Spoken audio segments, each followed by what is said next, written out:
bakal share mengenai hikayat. Nah, secara umum, hikayat merupakan salah satu bentuk prosa. Prosa merupakan suatu jenis tulisan yang dibedakan dengan puisi karena variasi ritme yang dipunyai itu lebih besar dan pada bahasanya yang lebih sesuai dengan arti leksikalnya. Lebih jelasnya, mari kita pelajari. Pengertian hikayat. Hikayat adalah salah satu bentuk sastra prosa, terutama pada bahasa Melayu yang berisikan mengenai suatu kisah, cerita, dan juga dongeng. Nah, kamu harus tahu nih tentang hikayat, di mana hikayat ini merupakan salah satu karya sastra lama yang mengisahkan mengenai kehebatan maupun kepahlawanan seseorang lengkap dengan keanehan, kesaktian, dan juga mukjizat dari tokoh utama. Sebuah hikayat itu dibacakan sebagai hiburan, pelipur lara, ataupun juga untuk membangkitkan semangat juang. Nah, sedangkan asal kata hikayat sendiri berasal dari bahasa Arab, yakni haka yang memiliki arti bercerita atau menceritakan. Nah, selanjutnya adalah fungsi hikayat. Fungsi hikayat adalah sebagai pembangkit semangat, penghibur atau penglipur lara, atau juga hanya untuk meramaikan sebuah pesta.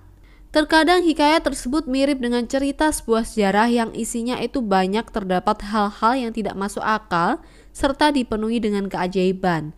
Sedangkan perkembangan hikayat mulai berkembang pada masa Melayu klasik sehingga banyak kata yang ada dalam hikayat itu mengandung bahasa Melayu klasik yang terkadang susah untuk dapat dimengerti. Struktur hikayat ada abstraksi, evaluasi, orientasi, resolusi, komplikasi, dan koda. Mari kita bahas satu persatu. Pertama adalah abstraksi. Abstraksi merupakan ringkasan ataupun inti dari cerita yang akan dikembangkan menjadi rangkaian-rangkaian peristiwa atau bisa juga gambaran awal dalam cerita. Abstrak bersifat opsional yang artinya sebuah teks hikayat boleh tidak memakai abstrak. 2. Orientasi. Orientasi adalah bagian teks yang berkaitan dengan waktu, suasana, maupun tempat yang berkaitan dengan hikayat tersebut. Komplikasi. Berisi urutan kejadian-kejadian yang dihubungkan secara sebab dan akibat. Pada bagian ini, kita bisa mendapatkan karakter ataupun watak dari tokoh cerita, sebab kerumitan mulai bermunculan. Selanjutnya, yang keempat adalah evaluasi. Konflik yang terjadi yang mengarah pada klimaks mulai mendapatkan penyelesaiannya dari konflik tersebut. Yang kelima, resolusi. Nah, pada bagian ini si pengarang mengungkapkan solusi terhadap permasalahan yang dialami tokoh atau pelaku. Yang terakhir adalah koda. Ini merupakan nilai ataupun pelajaran yang dapat diambil dari suatu teks cerita oleh pembacanya. Selanjutnya kita ke ciri-ciri dan karakteristik hikayat. Di antaranya adalah ada bahasa. Bahasa yang digunakan pada hikayat adalah bahasa Melayu lama. Yang kedua adalah istana sentris, di mana pusat ceritanya itu berada di dalam lingkungan istana. Hikayat tersebut seringkali bertema dan berlatar belakang kerajaan. Hal tersebut dapat dibuktikan dengan tokoh yang diceritakan ialah raja serta pangeran atau anak raja. Selain dari itu, latar tempat dalam cerita ini adalah negeri yang dipimpin oleh raja dalam suatu kerajaan. Yang ketiga adalah pralogis atau kemustahilan. Banyak cerita yang terdapat pada hikayat tidak bisa untuk diterima oleh akal. Kemustahilan dalam teks baik dari segi bahasa ataupun juga dari segi cerita. Kemustahilan ini berarti hal yang tidak logis atau juga tidak bisa diterima nalar. Contoh seperti bayi lahir disertai pedang dan panah, seorang putri keluar dari gendang. Seperti tidak logis ya enggak? Selanjutnya adalah statis. Dalam hikayat ini memiliki sifat yang kaku dan juga tetap. Yang kelima adalah kesaktian. Seringkali kita dapat menemukan kesaktian pada para tokoh dalam hikayat. Contohnya seperti Syah Peri mengalahkan Garuda yang mampu untuk merusak sebuah kerajaan, atau raksasa memberi sarung kesaktian untuk dapat mengubah wujud serta kuda hijau. Yang keenam adalah anonim. Anonim berarti tidak diketahui dengan secara jelas nama pencerita atau pengarang. Hal tersebut disebabkan karena cerita yang disampaikan itu secara lisan, artinya tidak jelas siapa yang membuat atau mengarang hikayat tersebut. Yang ketujuh adalah arkais. Menggunakan kata arkais, bahasa yang digunakan pada masa lampau, jarang dipakai atau tidak lazim digunakan dalam komunikasi pada masa kini. Contohnya adalah hatta, maka, titah, upeti, bijana, syahdan, serta sebermula. Lanjut ke unsur-unsur hikayat. Unsur-unsur hikayat itu terdiri dari unsur intrinsik serta unsur ekstrinsik. Unsur intrinsik dalam hikayat merupakan unsur yang membangun cerita dari dalam, sedangkan pada unsur ekstrinsik merupakan suatu unsur yang membangun cerita tersebut dari luar. Nah, sedangkan itu unsur-unsur intrinsik yang membangun sebuah hikayat diantaranya yaitu ada tema, latar, alur, amanat, tokoh, sudut pandang, dan gaya. Sedangkan unsur ekstrinsik hikayat biasanya berhubungan dengan latar belakang atau background cerita, contohnya seperti kepengarangan, diantaranya ada pendidikan, keyakinan, status sosial, dan sebagainya, pengaruh zaman, nilai moral, nilai agama, nilai sosial, dan nilai budaya. Nilai-nilai dalam hikayat. Hikayat banyak memiliki nilai kehidupan. Nilai-nilai kehidupan tersebut dapat berupa nilai religius atau agama, moral, budaya, sosial, edukasi atau pendidikan, dan estetika atau keindahan. Nah, berikut adalah contoh analisis nilai yang terdapat dalam hikayat Indra Bangsawan.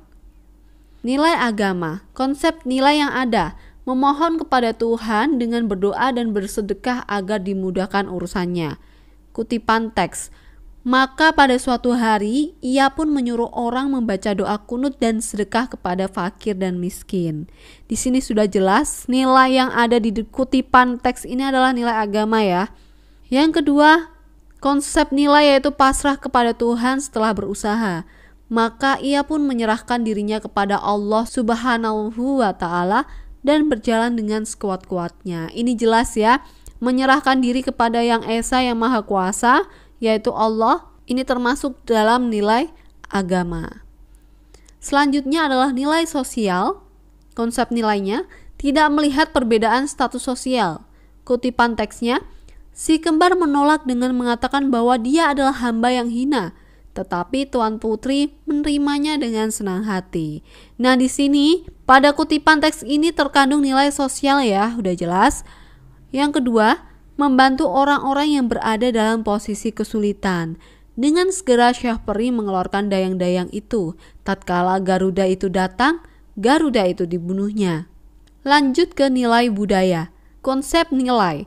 Raja ditunjuk berdasarkan keturunan dan raja yang memiliki putra lebih dari satu selalu mencari tahu siapa yang paling gagah dan pantas menjadi penggantinya. Mencari jodoh putrinya dengan cara mengadakan sayembara atau semacam perlombaan untuk menunjukkan yang terkuat dan terhebat. Nah, di sini sayembara itu termasuk dalam budaya ya. Sedangkan kutipan teksnya, maka Baginda pun bimbanglah, tidak tahu siapa yang patut dirayakan dalam negeri karena anaknya kedua orang itu sama-sama gagah. Jikalau Baginda pun mencari muslihat, ia menceritakan kepada kedua anaknya bahwa ia bermimpi bertemu dengan seorang pemuda yang berkata kepadanya, barang siapa yang dapat mencari buluh perindu yang dipegangnya, ialah yang patut menjadi raja di dalam negeri. Nah, barang siapa yang dapat mencari buluh perindu yang dipegangnya, ini merupakan suatu pengadaan sayembara atau semacam perlombaan ya, dan termasuk dalam nilai budaya. Ini lanjutannya. Adapun Raja Kabir itu takluk kepada Buraksa dan akan menyerahkan putrinya, Putri Kemalasari sebagai upeti. Kalau tiada demikian, negeri itu akan dibinasakan oleh Buraksa.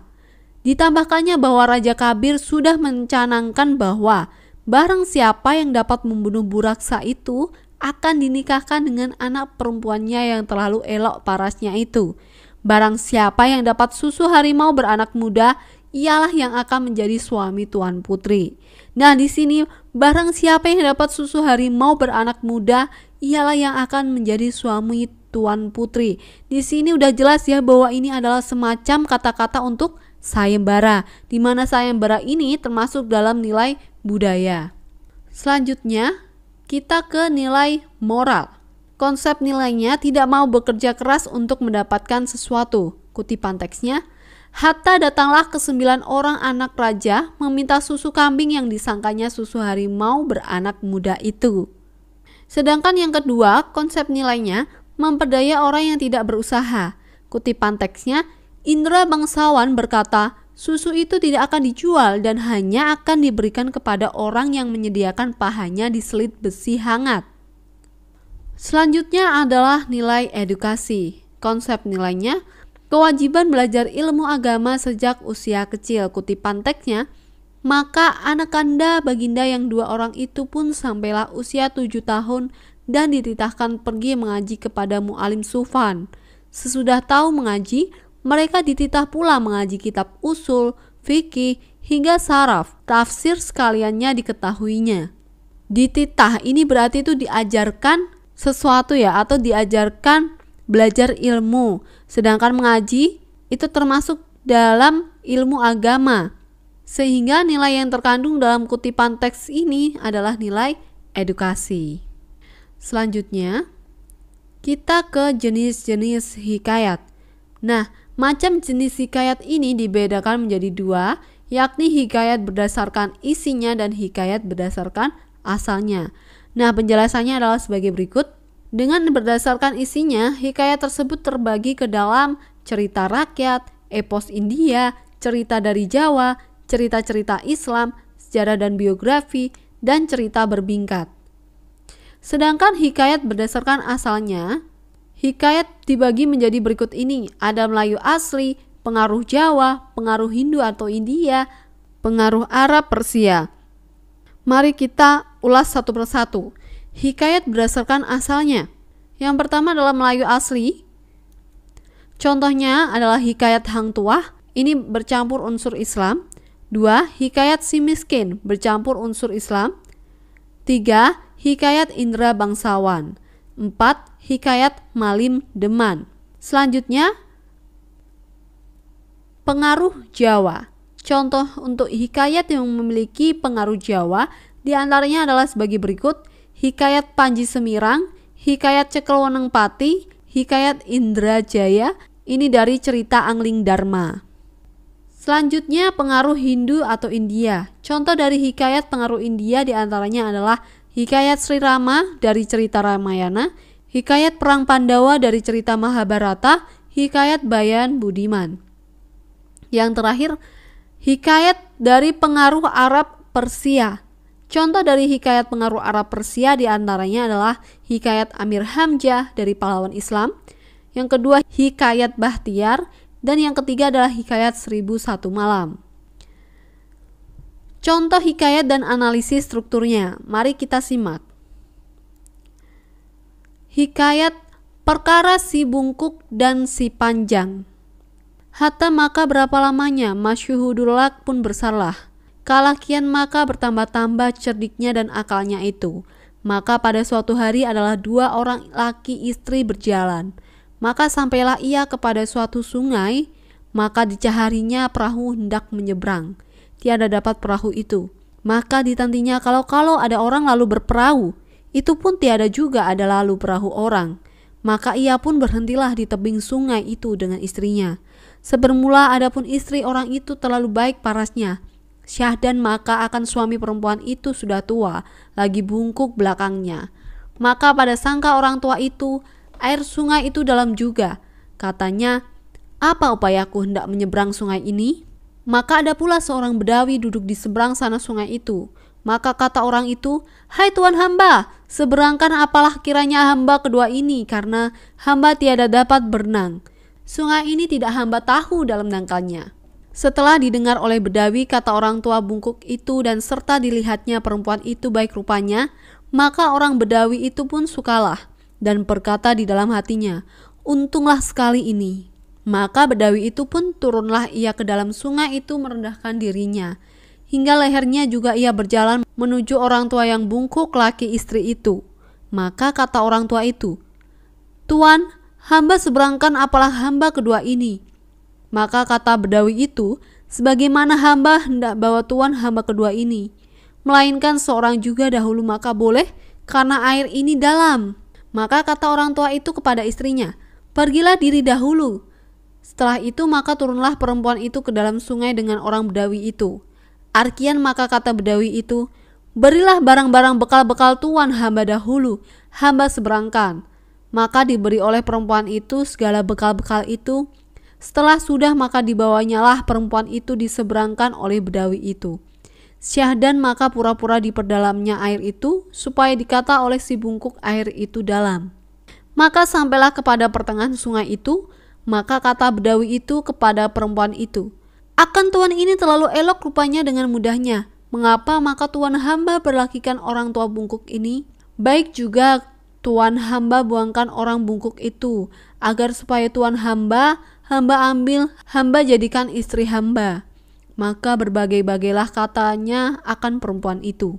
Maka kata perempuan itu kepadanya, baiklah, hamba turutlah kata tuan hamba itu. Maka apabila sampailah ia ke seberang sungai itu, maka keduanya pun mandilah. Setelah sudah maka makanlah ia keduanya segala perbekalan itu.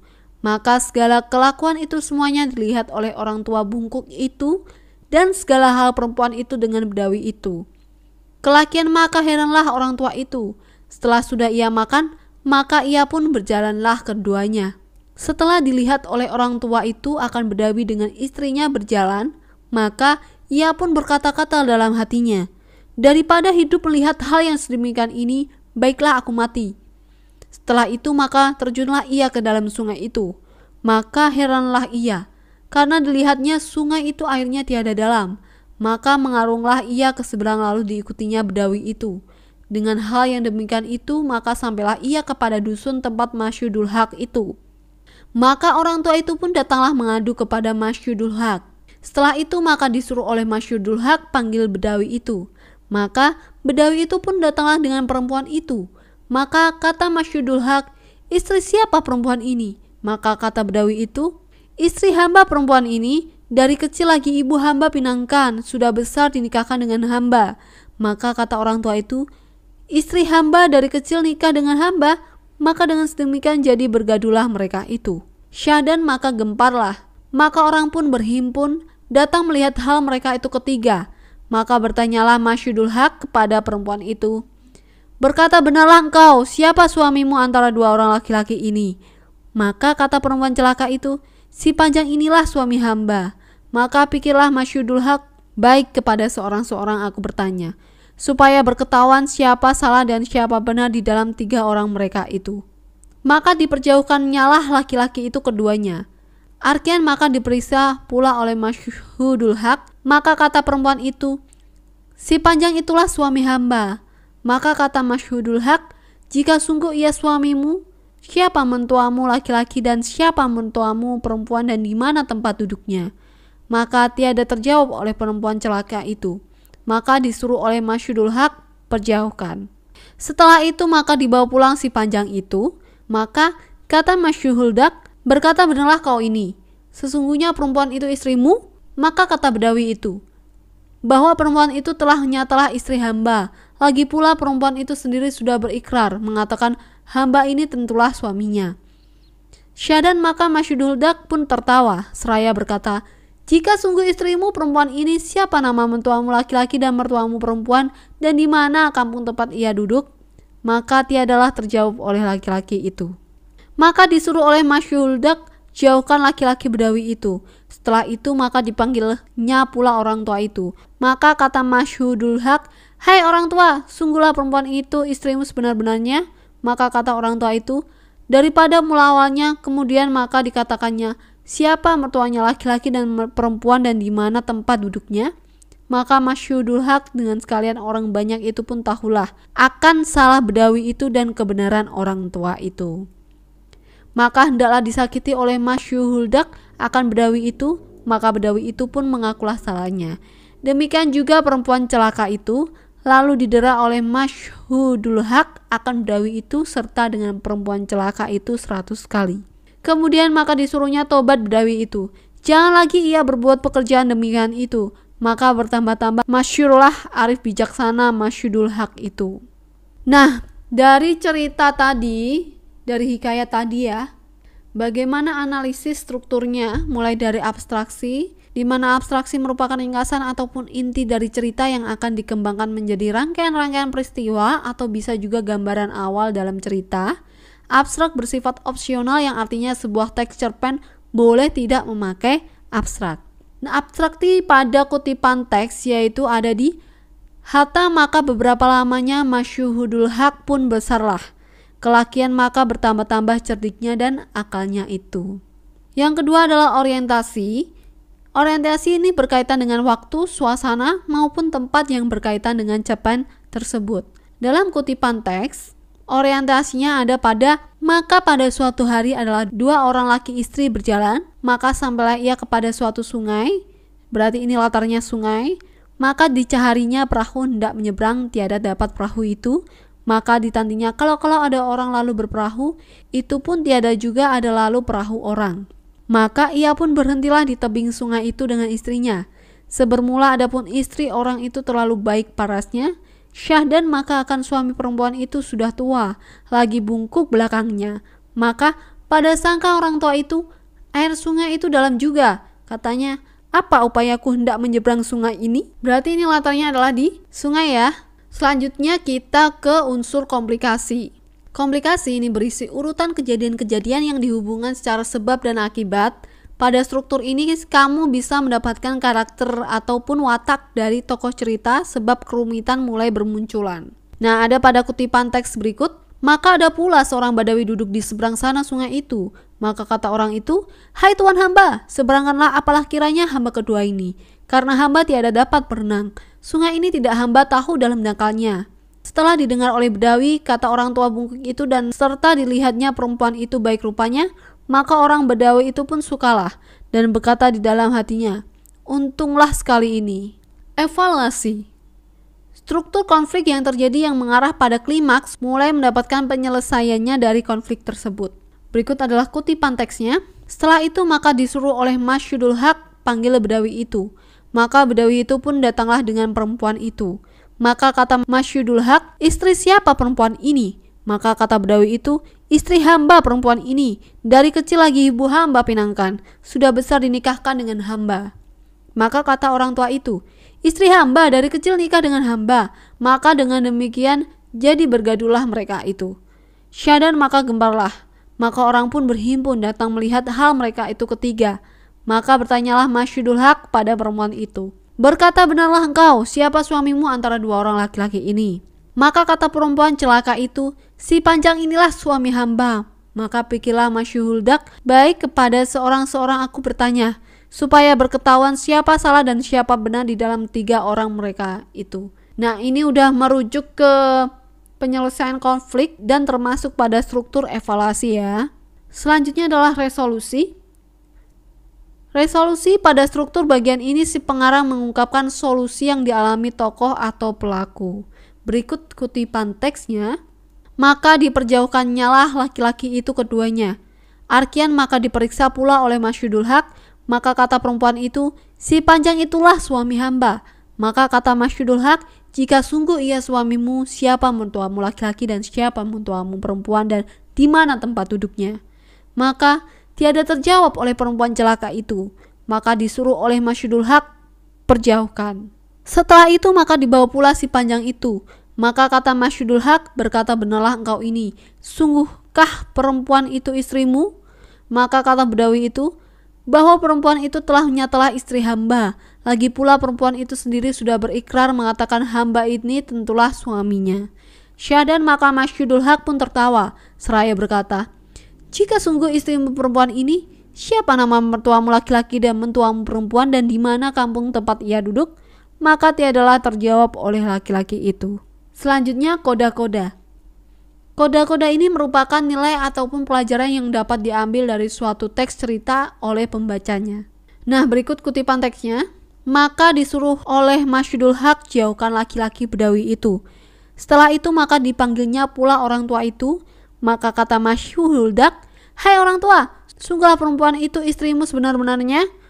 Maka kata orang tua itu, daripada mula awalnya kemudian maka dikatakannya siapa mertuanya laki-laki dan perempuan dan di mana tempat duduknya. Maka Masyhudul Haq dengan sekalian orang banyak itu pun tahulah akan salah Bedawi itu dan kebenaran orang tua itu. Maka hendaklah disakiti oleh Masyhudul Haq akan Bedawi itu. Maka Bedawi itu pun mengakulah salahnya. Demikian juga perempuan celaka itu. Lalu didera oleh Masyhudul Haq akan Bedawi itu serta dengan perempuan celaka itu 100 kali. Kemudian maka disuruhnya tobat Bedawi itu. Jangan lagi ia berbuat pekerjaan demikian itu.